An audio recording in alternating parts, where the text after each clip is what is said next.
ayun, nakita naman po natin mga Kalingap yung reaksyon ni Kalingap Edu at ni Kalingap Rob doon nga po sa ginawang pagpapatulpo kay Kuya Val. Marami po akong nababasa at nakikita na bakit nga daw po mismong kasal pa ni Kakay yung ginawa nilang pagpapatulpo kay Kuya Val.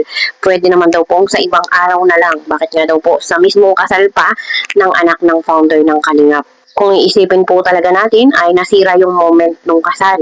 Sa halip na happy-happy lang yung kinasal, yung mga kasama, mga abay, ninong, katulad po ni na Kapitana Grace, ni Kalingap Rob, no? Sa halip na happy-happy lang sila, walang iisiping anumang problema o anomalya, ay ganun pa ang nangyari. Siyempre, lalo pa si Kuya Val matanda na, no? Nag-aalala sila at baka nga daw po atakihin ng high blood. At bukod nga po dito mga Kalingap, ay meron pang nakikisaw-saw na dating mga Kalingap Angels. Meron nga po nagbibigay pa ng opinion na masama nga daw po ang nangyayari sa loob ng Kalingap. At meron din naman po na pinagtatanggol at grateful na nalingap siya at naging beneficiary ng Kalingap. So narito po, pakinggan po natin mabuti. Kung ano yung laman ng message, para kasi mawala yung confusion na ano kaya yung na-realize ko, ano kaya yung sinasabi ko na tama si Kuya Rob. Gusto niyo po ba i-share ko yan sa inyo? Tsaka kahit noon po, inaano din ako niya ni Kuya Val. Nag-chat niya sa akin, hindi ko alam kung legit account po ba ito ni Kuya Val. Nag-message siya sa akin, nag-ano siya ng opportunity. Parang sa business related po yung chinachat niya sa akin. Tapos yun, nagkausap naman po kami ni Kuya Val, pero regarding doon. Pero noon, nung umalis ako sa Kalingap, kinokontent din naman ako niya ni Kuya Val.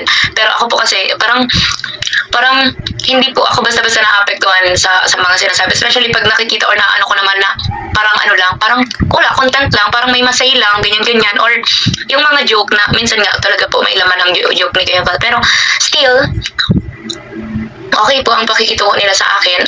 And umalis din naman ako sa Kalingap, hindi dahil sa kanila. Hindi dahil kay Kuya Rob, hindi dahil kay Kuya Val, dahil yun sa mga reactors. So, yun, kaya and hindi never ko po sila binlame regarding sa mga reactors. Kasi, alam ko po na uncontrollable yun. Dati, parang medyo nagtampo din po ako nun. Kaya nga, umalis po ako. Kasi parang alam mo yun, parang mararamdaman mo na hindi ka pinagtatanggol or walang ginagawa sa'yo. Walang ginagawa para protektahan ka, ganun. Pero, pag naandun ka na pala sa sitwasyon na yun, kasi diba, may mga bagay na hindi natin maiintindihan hanggat hindi natin nararanasan. Diba, nung nag-start na ako mag-vlog, ganyan, may mga reactors na nakikipag-collaborate, ganyan. Doon ko na-realize na, oo nga, hindi sila, parang naramdaman ko yung hindi nila ako pinoprotektahan sa mga bashing kasi hindi nila ako pinoprotektahan, ganun. Wala silang control doon. Wala silang kakayahan kahit anong sabihin nilang tumigil na, ganito, ganyan. Kung ayaw tumigil ng mga reactors na mag-content, na magsalita, kung hindi ganun kataas ang respeto nila sa kay Kuya Rob, kay Kuya Val, ganyan, walang mangyayari. Ibabash ka nila kasi trending ka, kasi pinag-uusapan ka, kasi napag-uusapan ka, kasi may pag-uusapan sa'yo, ganun. Yun yung mga na-realize ko sa mga nangyari, ganun. Pero yun, never ko po binlame na parang basta wala akong binlame. Kahit, ang totoo din po yung mga anti-Kalingap, hindi po yun parang nag-exaggerate lang, ganyan. Totoo po na may mga anti-Kalingap kasi, nung pag-alis ko ngayon ko lang ito ikukwento kasi parang ngayon lang ang perfect time na ma-share ko to. And i-clarify ko na wala po akong pinapanigan, ayaw kong makisawsaw, ayaw kong magano. Itong kinukwento ko is based sa nangyari sa akin, based sa na-experience ko, based sa nakita ko kung ano yung totoo, and sa mga realizations ko, ganyan. Hindi ito against sa Kalingap or against sa kabila, hindi po, wala. Pares po sila nire-respeto ko. And yun, totoo po yung may anti-Kalingap.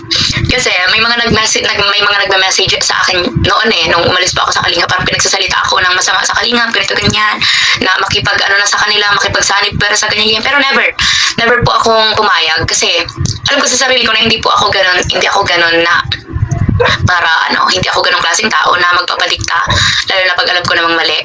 Tapos, especially, parang didiktahan ako laban dun sa mga taong wala naman talagang ginawang masama sa akin. Diba? So, never pa ako pumayag. Kaya yun, tinanggal nila ako sa GC nila. Kasi inad po nila ako, may community sila, inad nila ako sa GC nila. And yun, tinanggal nila ako. And wala naman po akong pakialam. Kasi unang-una nga, hindi man para gawin ko yung pinapagawa nila. Kasi, diba, wala akong makitang enough reasons para gawin ko yun. And mas lamang yung gratitude ko that time. Hindi na para sa mga reactors or sa kasi part ng community ng Kalingap ang mga reactors, diba? Yung mga nasa loob na siniraan din ako noon, pinagchismisan, ganyan kung anong sinabi na mga walang basis. Hindi na para doon, pero para kay Kuya Rab and sa mga mga taong nakasama ko personally. Diba? So yun, ang daming bisita. So ang dami po nating bisita sa sa live natin. So hindi ko po yan in-expect kasi ang caption ko ngayon is good evening lang naman. So yun, i-share ko sa inyo kung ano ang message ko that time kay Kuya Rab. And papaliwanag ko din kung ano yung na-realize ko talaga. Kasi totoo talaga to. Ito, happy birthday po Kuya Rab. Thank you, Medit. God bless you po always. Thank you po sa lahat. Sabi niya, kamusta na? Sabi ko, okay lang po Kuya Rab. Still fighting. Dami ko po na-realize for the past 1 year. Kasi last year po ito. For the past 1 year sa social media mula nung na-discover mo ako, yung mga kaya pala pinagbabawal niyo po ang connection ng Angel sa sponsors kasi hindi lahat ng tumutulong financially ay malinis ang intensyon. Kaya pala din nyo agad pinapayagan mag-vlog ang Angels kasi napakagulo at mapanakit ng social media, which is true. 100%, parang 200%, 200% legit na sobrang gulo po ng social media. And totoo naman talaga na hindi lahat ng tumutulong sa'yo or nag-o-offer sa'yo ng tulong is magtatagal or genuine talaga yung intention. Hindi. Season na lang tao. Diba? Kaya sabi ko nga dati, siguro kung maibabalik ko yung panahon, sana pala mas nakinig ako, sana pala hindi ako, kasi kahit hindi po ako nagsalita ng against sa Kalingap, syempre umalis ako eh. Ibig sabihin nun, naggulang ako sa pagtitiwala sa kanila. Diba? Sa mga kung anong nangyayari, ganyan. Parang mas naano ako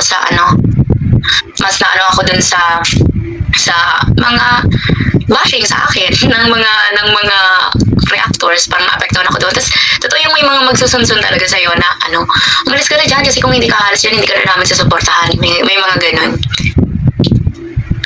Yun po ang Tapos, ang reply sa akin ni Kuya Rab is, oo, kasi mahirap magtiwala sa mga tao, lalo na hindi naman natin sila kaano-ano, diba?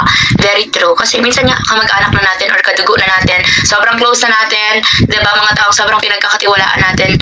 Madalas, may mga na nasisira yung